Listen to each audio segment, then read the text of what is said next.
I originally drew this picture on June 13th, 2020, and I've been wanting to finish it ever since. It's my character, Kid Lightning, battling a gang of demons right here in Cambridge, Ontario, down by the old mill. But 6 years later, I'm finally at the point where finishing this drawing has become my #1 art priority, and I'm pretty happy about that. So the first thing I needed to do was get my original 2020 sketch onto a fresh 11x17 comic board. I put the old drawing on my light table and started transferring the basic composition. I wasn't trying to make a perfect copy. I really just wanted to preserve the original idea and give myself a foundation that I could completely redraw. And while I'm doing this, I should probably explain who Kid Lightning is and why I created her in the first place. Kid Lightning actually began as an idea for my comic book drawing classes back in 2019. I just wanted a young superhero that both boys and girls could relate to, so I hired a writer to come up with a short story and a basic character concept. He came back with a young hero who had lightning powers. I decided to call her Kid Lightning and make her a 14-year-old girl named Sarah. And from there, I started creating her origin, her family, her faith, her world here in Cambridge, and eventually her first comic. Over the next few years, I drew Kid Lightning in all kinds of situations and at different stages in her life. I drew her at 14, reimagined her in her 20s and 30s, and I've done action poses, flying poses, battle scenes, aftermath scenes, and even a few drawings with her boyfriend, Powerboy. Now, I've always been a huge fan of Barry Windsor Smith and Frank Frazetta, and who isn't actually? And for years I wanted to create one of those big battle scenes with figures everywhere. In my mind, I pictured something almost like an old Roman bas-relief, but maybe a little closer to Barry Windsor Smith's cover for Conan number 24. And obviously I'm nowhere near Barry's level, but that was the feeling I was chasing. And then COVID happened and my Kid Lightning comic got stalled. I ended up losing my job a couple of years ago, and eventually I started this YouTube channel. And now, 6 years after drawing the original sketch, I'm finally coming back to it. So in this first video, I'm going to redraw the entire composition from the ground up. And while I draw, I'll show you some of my original Kid Lightning artwork and comic pages and talk to you about how the character developed, and I'll get into some of the artists and ideas that influenced everything. Then in the next videos, we'll take it through the inking and eventually into the digital coloring. So I hope you enjoy the journey. Something else starts happening when you work on comics or more complicated pieces. You're forced to learn things that you otherwise might never have considered learning. This piece is a great example of that idea. I realized I couldn't fake my way through some of the things that I needed to draw in this piece. If I'm going to draw this many skeletal demons, eventually I have to understand what skulls and skeletons actually look like. So I started studying skull anatomy.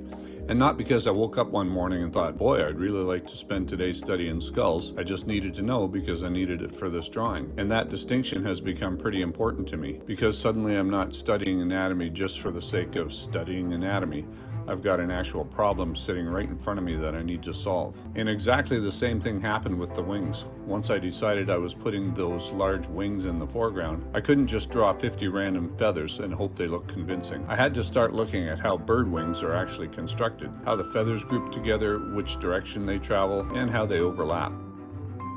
Even doing the background stone arch was a lesson in how to draw stone structures. Skulls, wings, stones, anatomy, and feather grouping were all specific problems that forced me to learn something that I probably wouldn't have otherwise. And I think that's probably one of the biggest things I've learned from working on this drawing. There's a difference between practicing something and having a project that forces you to practice something. You know, I can sit down and draw 20 random skulls, but if I have to draw one skull for a character in a picture I really care about, suddenly I need to understand why everything is where it is. And you remember it a lot better. A project you care about creates questions, and the questions make you research.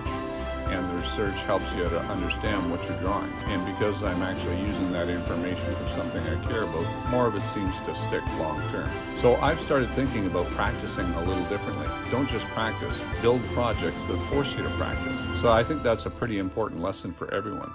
One of the challenges I deliberately gave myself with this drawing was putting many characters into one composition. I'd been looking at old Roman bas-reliefs and old paintings where you have all these figures overlapping and interacting with each other, and I loved that idea. Instead of having one hero standing in the middle of a big empty background, I kind of wanted bodies everywhere, a big battle royale, so to speak.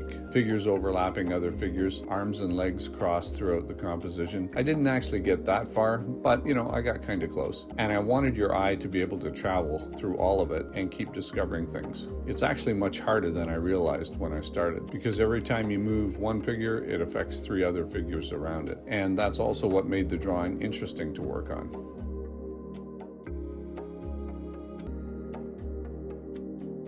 One thing I've been trying to do is make these demons feel like individual characters rather than just filling the page with a bunch of generic monsters. They're not all expressing the same emotion, and they're not all simply angry and attacking Kid Lightning. In fact, one of my favorite characters is the demon on the ground. I wanted him to look sorrowful. He's reaching toward Kid Lightning, but the expression I was trying to capture was almost like he's pleading with her, kind of like he's saying, I don't really want to hurt you, but you know, I am a demon. So there's sadness and desperation there. And I think that's much more interesting than having every demon screaming and looking evil and the same. That may actually be one of the most important little storytelling moments in the whole drawing.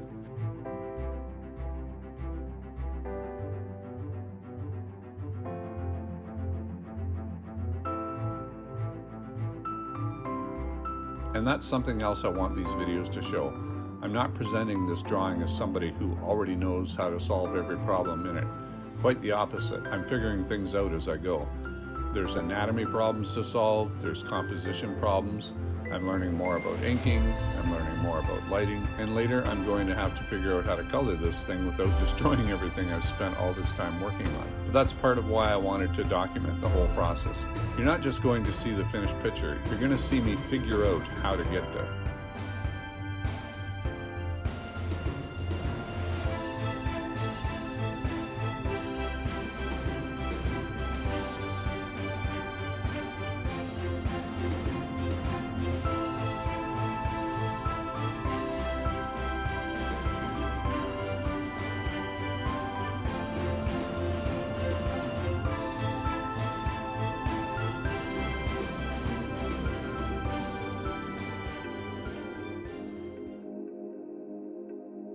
Originally, this was just one drawing of Kid Lightning fighting a group of demons, but it's gradually turned into something much bigger for me. It's become a way of studying anatomy, composition, skulls, wings, inking, lighting, and eventually digital coloring, all through one project. And that's why I've become so determined to finally finish it. I want to see how far I can take this drawing with what I know now.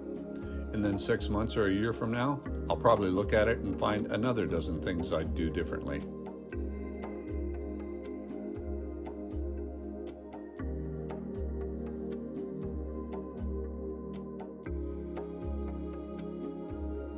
Once I finally get all these pencils where I want them, this drawing is definitely not finished. The next stage is going to be the inking, and because this piece is quite complicated, I'm also planning to use Photoshop for a lot of the final rendering, lighting, and special effects. Obviously, Kid Lightning needs lightning, and that's going to affect the lighting on the characters around her. So I'll be experimenting with shadows and rim lighting, reflected light, etc., energy effects, and eventually color. I also want to make copies of the finished pencils so I can experiment with some traditional inking and Copic markers without risking the original drawing. I do that a lot, make copies of my art, and then practice traditional techniques on the copies. So I'm going to get quite a bit of mileage out of this one piece, and that's exactly the multi-stage approach I've already planned.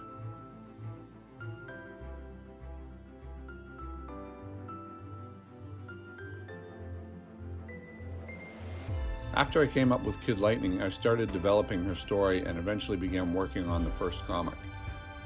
The comic actually starts with Sarah and her friend going to school, and then Sarah encounters a demon emerging from her locker. And then later, while sitting in class, she starts daydreaming about the day she became Kid Lightning. And from there we go back and see what happened to her. One of the things I wanted to do was establish Sarah as a fairly normal 14-year-old girl before getting too heavily into the superhero stuff. She goes to school right here in Cambridge, where I live. She has friends and family, and she's basically trying to deal with all the things a normal teenager deals with.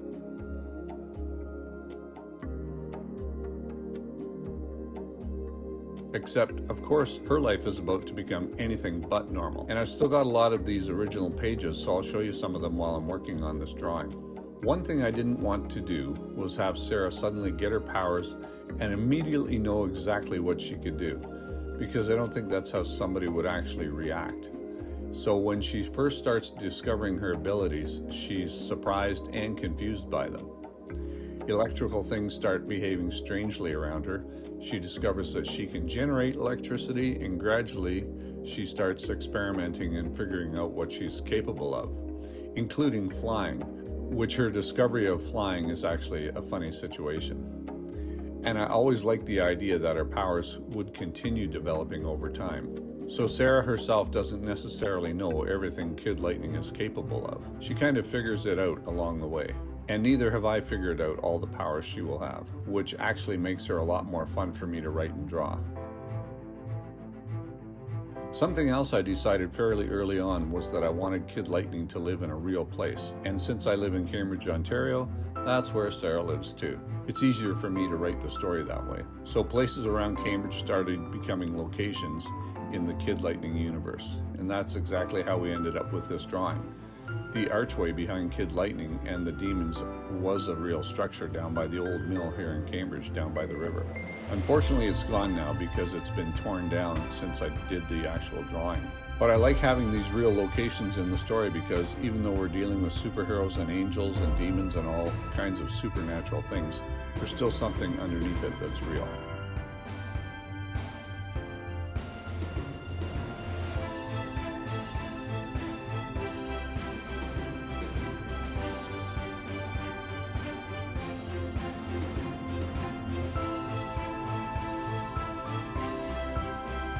One of the things I've been working especially hard on lately is my inking.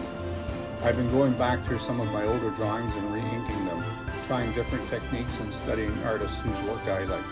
And that's going to become a major part of this project too, because once these pencils are finished, I'm going to ink the entire drawing. So that's going to be the next major chapter of Kid Lightning versus the Demons. After the inks, I'm going to take the drawing into Photoshop, and that's where I'm really looking forward to seeing this thing come alive. I've already been experimenting with some of the lighting ideas because Kid Lightning herself is going to become one of the major light sources in the scene. So eventually we're going to have lightning, reflected light, shadows, atmosphere, and full color. And I'll be documenting that whole process also.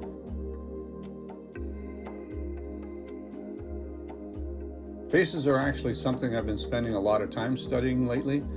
I've done quite a few videos on face construction, proportions, and things like cheekbone placement because I've discovered that small structural differences completely change the character of a face. And also, I want to be able to understand exactly what's going on. So if somebody says something like, oh, this person has high cheekbones, well, what exactly does that mean? So I've done a whole series on cheekbone placement. And that's one of the nice things about doing these larger projects. I can take something I've been teaching in a standalone drawing lesson and immediately put it to use in an actual illustration.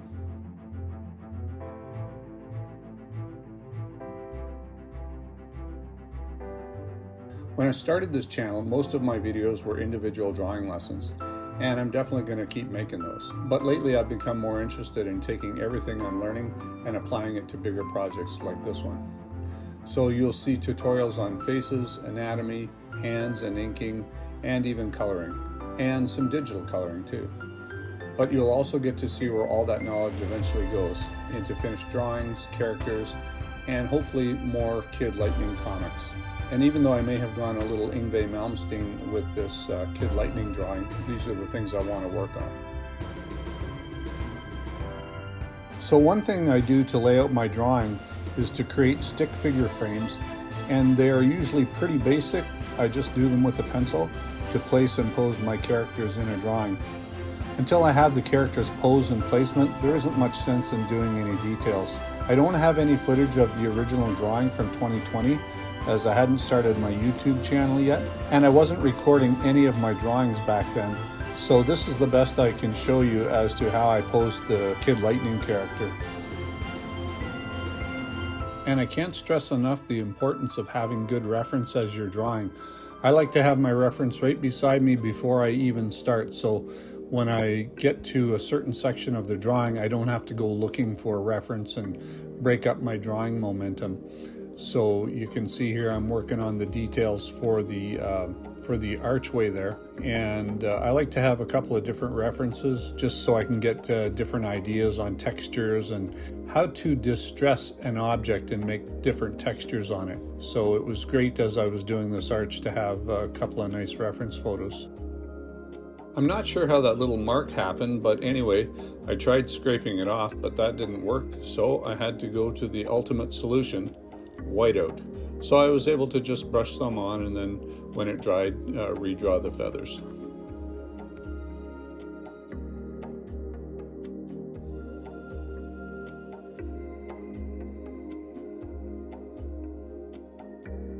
Kid Lightning is a character I've been drawing and developing for quite a while now.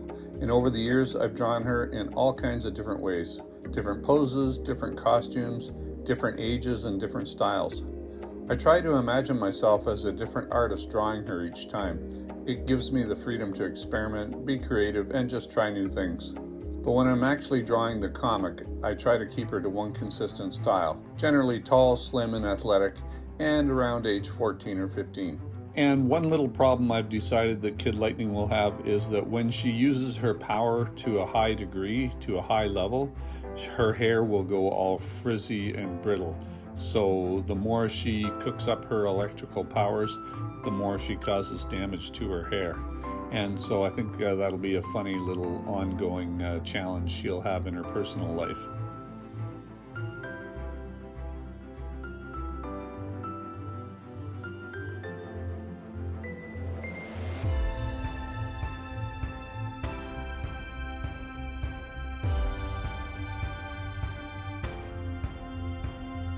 And I think that's one of the most interesting things about creating your own characters.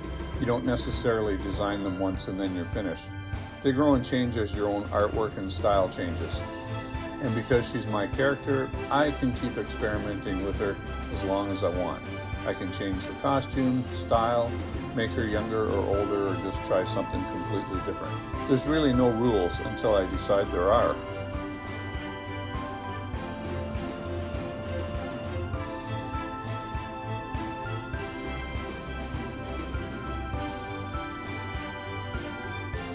So that pretty much brings us to the end of the sketching stage of Kid Lightning versus the Demons.